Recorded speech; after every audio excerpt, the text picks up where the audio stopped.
makaluwas sa tuwa. Yalan dyan kay Jesus Christ sigala.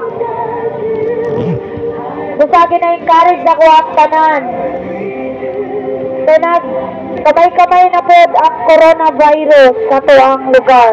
Ang GMA, nagabalita na, updated kayo GMA News. Kinalan kita, magbinantayon kitang tanang mga tao. Kato mga nabaksinan sa una, ginayang sa kuwang tanan, ayaw dyan mo pabaksin o gusap. Kung nakalingkawas ng kamo sa kamatayon atong sa unang vaccination ninyo, basit karong dili na. Munang ginayang na mo, salig lang dyan pa kay Yesu Cristo. Kay Jesus lang dyan pa magsalig kayang saad, bisan o napulo kalibo mga matay sa atong kiliran apat kita dili maunsa. Pag natay Ginoo, dili jud ta mga matay. Ako gani since atong COVID-19 wa man ko nagka-vaccine. Wa man lagi ko gi-COVID. Ano na, tigil na mako'y trabaho.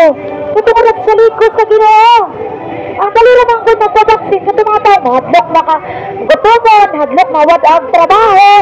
Yan harap na sa Bible. Nakasulat sa Bible, kung dili ka matatakan sa numero sa yawa, dili ka kapalit, dili ka kapamaligya. So, similarity kayo siya sa una o sa Revelation 13. Kung wala kayo basa-basa ang Bible, hindi ka kabalo. Sabi lang mo, tambal to sa virus, yung anong naganak ng amatay, di ba? Ibutan din natin mga una nga dapat wise ba kaayo ron. Kay dili tawa to kalaban, kay dili yawa. Ang ginawa ng kalibutan na mong Satanas, kung may nagdominar ka rin sa kalibutan. Kung sa kinahanglan to, mag-wise ka ka rin. Basa-basa ang Bible.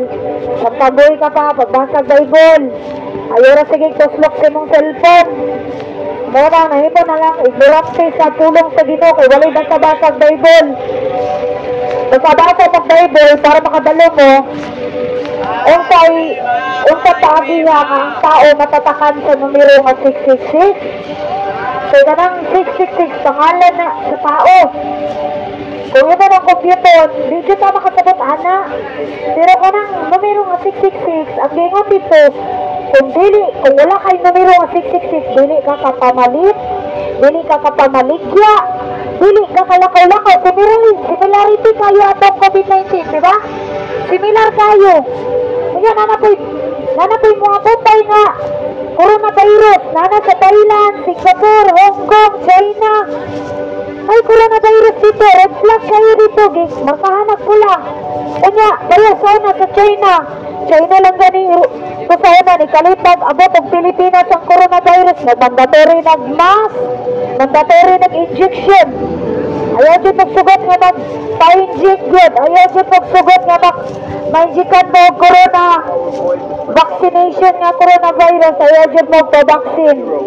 Kung saan na nabaksinan mo, buhito mo ang pagkaroon, basig si kadua, dili na. Kung saan maram mo, kung encourage sa inyo, kato nabaksinan sa una, ayaw na mo pa-booster, ayaw na mo pa-vaccine, kiloyin yung kalag, gugin yung lawas. Kung ipa-esposo mo sa Ginoo sa una, wala mo namatay sa vaccine, karoon basig dili na. Ayaw dyan, mga hintay, maluhay mo sa inyong lawas o kalag. God bless everyone.